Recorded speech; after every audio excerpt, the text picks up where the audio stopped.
Hello student, welcome to my channel. आज हम देखेंगे मिलमैन थ्योरम। लास्ट क्लास में हमने रेसिप्रोसिटी थ्योरम देखा था। अब नेक्स्ट मिलमैन देखते हैं, वो स्टार्ट करते हैं। तो मिलमैन थ्योरम आपकी क्या कहती है कि when a number of voltage source are in parallel having internal resistance R1 R2 R3 respectively, the arrangement can reduce by a single equivalent voltage source V in series with an equivalent series resistance R। ठीक है, तो जब आपके number of voltage source that is V1 V2 V3 Vn ये आपके parallel में connect हो with internal resistance R1 R2 R3 Rn, तो इन सभी अरेंजमेंट को, इन सारे अरेंजमेंट को आप सिंगल वोल्टेज सोर्स V और इक्विवेलेंट रेजिस्टेंस R से रिप्लेस कर सकते हो। ठीक है, तो ये V आपका क्या कहलाएगा, VTh, और R क्या कहलाएगा, RTh। ठीक है, मीन्स आपके वोल्टेज सोर्स जिनका इंटरनल रेजिस्टेंस R1 है या रजिस्टर R इसके साथ कनेक्ट है, नेक्स्ट वोल्टेज सोर्स है, फिर उसका रेजिस्टेंस R कनेक्ट है, फिर थर्ड वोल्टेज सोर्स है, उसका रेजिस्टेंस कनेक्ट है। ऐसे करके अगर कई वोल्टेज सोर्स कनेक्ट है और ये सभी अरेंजमेंट पैरेलल में है, तो इनको आप रिप्लेस कर सकते हो सिंगल वोल्टेज सोर्स से, और जो R है आपका रेजिस्टेंस है, तो इसको आप सिंगल रेजिस्टेंस से रिप्लेस कर सकते हो। कैसे देखते हैं, है ना। तो आपको अगर इक्विवेलेंट रेजिस्टेंस अगर फाइंड करना है, तो जैसे थेवेनिन रेजिस्टेंस, जैसे थेवेनिन में हमने देखा था कि R इक्विवेलेंट फाइंड करने के लिए जितने भी इंडिपेंडेंट सोर्स हैं उनको आप क्या कर देते हो, ऑफ कर देते हो। मीन्स जो वोल्टेज सोर्स है तो शॉर्ट सर्किट हो जाता था, करंट सोर्स है तो ओपन सर्किट हो जाता था। तो यहाँ पे सिर्फ वोल्टेज सोर्स है, तो सारा वोल्टेज सोर्स आपका क्या हो जाएगा, शॉर्ट सर्किट हो जाएगा। तो अगर वोल्टेज सोर्स शॉर्ट सर्किट हो जाएगा और आप यहाँ से देखोगे,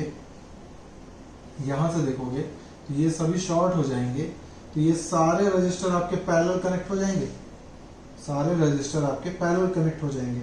और अगर दो रजिस्टर आपके पैरेलल कनेक्ट होते हैं, ऐसे अगर ये R1 और R2 है, ठीक है, तो आप कैसे कैलकुलेट करते हो, 1/R equivalent is equal to 1/R1 plus 1/R2। फिर यही आपका क्या हो जाता है, R1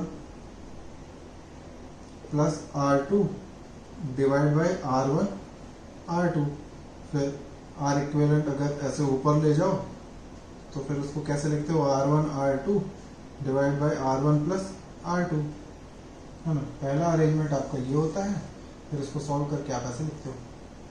तो इस केस में देखते हैं कैसे होएगा। पहली चीज तो सारे रेजिस्टेंस आपके कैसे हैं, पैरेलल में।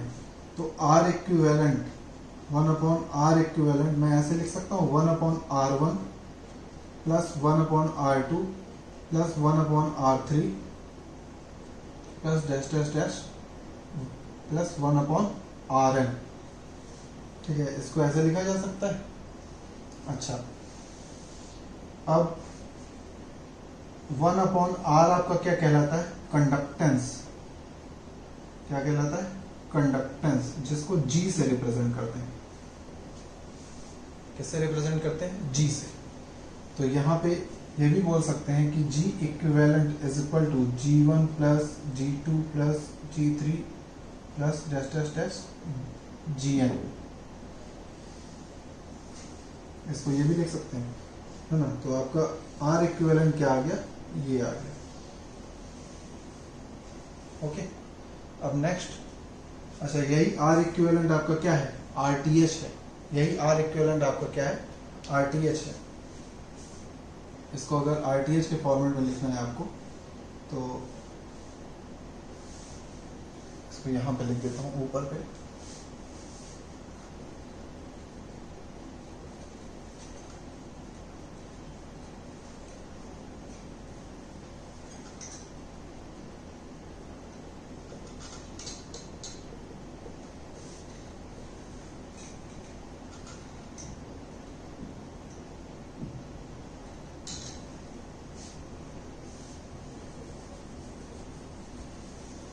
इसको अगर आप लिखोगे RTh के फॉर्मेट में, तो 1/RTh इज इक्वल टू, ये जो कुछ भी लिखा है आपको ये रहेगा, तो अगर इसको RTH लिखना है तो फिर ये ऐसे लिख जाएगा 1/1/R1 plus 1/R2 plus dash dash dash 1/Rn। Simple, इस फॉर्मेट में इसको लिख सकते हो। अच्छा, अब नेक्स्ट VTH कैलकुलेट करते हैं। तो VTH आपका कैसे कैलकुलेट होएगा, यहाँ पे VTH is equal to I into RTH लिख सकता हूँ, I इंटू RTH।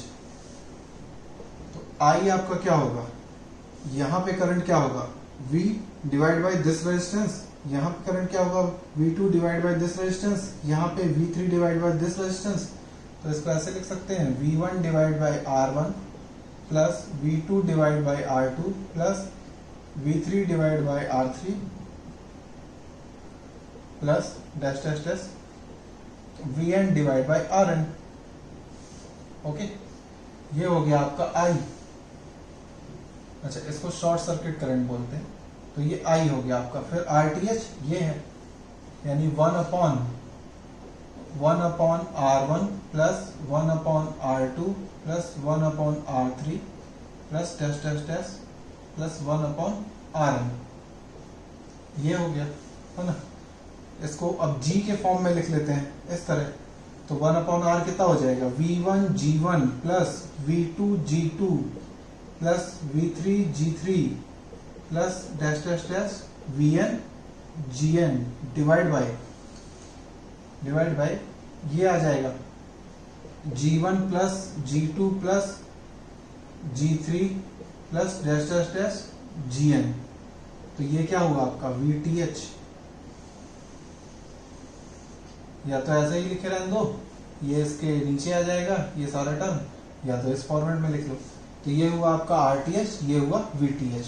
ओके, ये इसकी वैल्यू आ गई।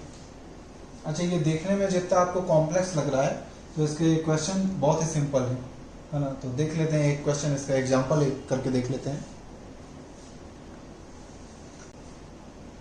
ओके, तो क्वेश्चन क्या कह रहा है यहाँ पे, solve for the current through a 3 ohm register.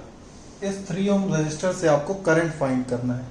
Okay, तो मिलवैन में मैंने क्या बताया था कि जो 2 वोल्टेज सोर्स है, आप उसको सिंगल वोल्टेज सोर्स में कैसे कन्वर्ट कर सकते हो, V1 G1 plus V2 G2 upon G1 plus G2, है ना। तो G1 क्या है, 1/R। तो फॉर्मूला पहले लिख लेते हैं, the 2 voltage source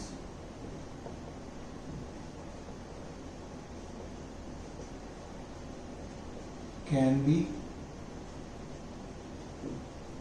replaced by a single voltage source।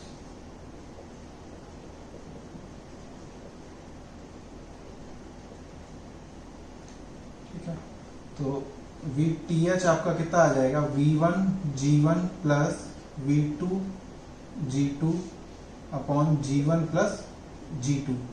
तो G इज इक्वल टू क्या है, 1/R।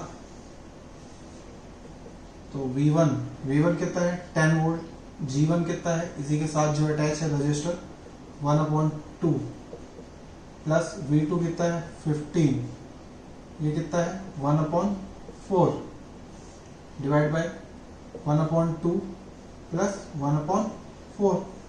अब इसको सॉल्व कर लेते हैं, कितना आएगा। तो ये हो जाएगा आपका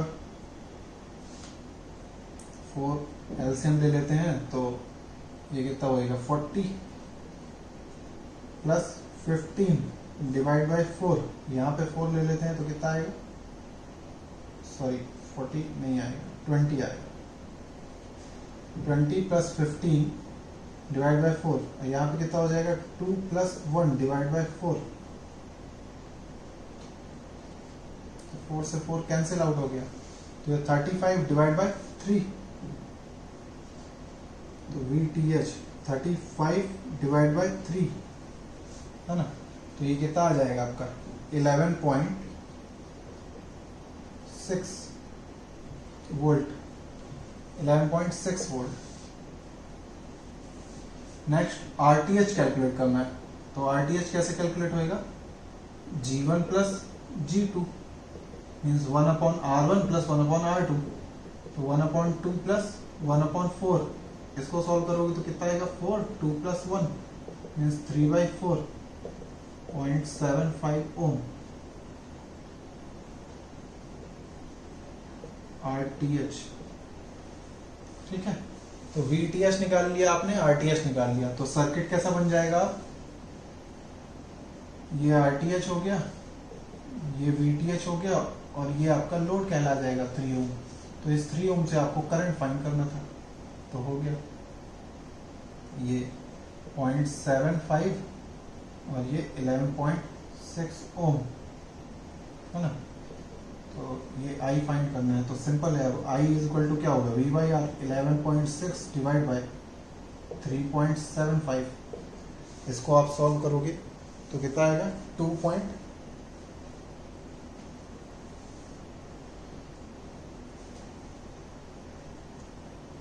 अच्छा एक गलती कर दी मैंने, यहाँ पे ये 1/G1 प्लस G2 होगा, तो ये जो भी आएगा तो 1 डिवाइड बाय 1/2 प्लस 1/4 है ना, ये ऐसा होगा, सॉरी,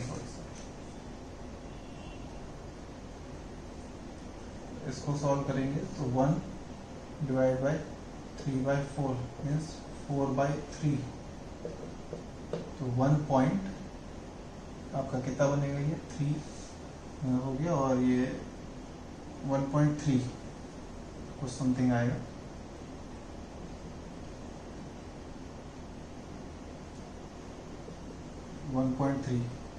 ठीक है। तो 11.6 डिवाइड बाय 1.3 प्लस 3, तो इसको जब आप सॉल्व करोगे तो आएगा 2.69 एम्पियर, 2.69 एम्पियर। ठीक है, तो ऐसा सॉल्व होएगा। देखने में जितना कॉम्प्लेक्स लग रहा था पहले, तो ये उतना ही आसान है, बस आपको ये याद होना चाहिए कि V1 G1 plus V2 G3, अगर इस तरह अगर कुछ ऐसे आते जा रहे हैं तो उसको V3 G3 ऐसे करके सबको ऐड करते जाना है, फिर वैल्यू पुट कर देना है, तो VTH निकल आएगा, ऐसे RTH निकाल लेना है 1/, करके है ना। बस फिर आपको लोड से जो भी करंट या वोल्टेज जो भी निकालना है आप निकाल सकते हो, बहुत ही ईजी है। तो ये था आपका Mailman theorem. Okay, thank you.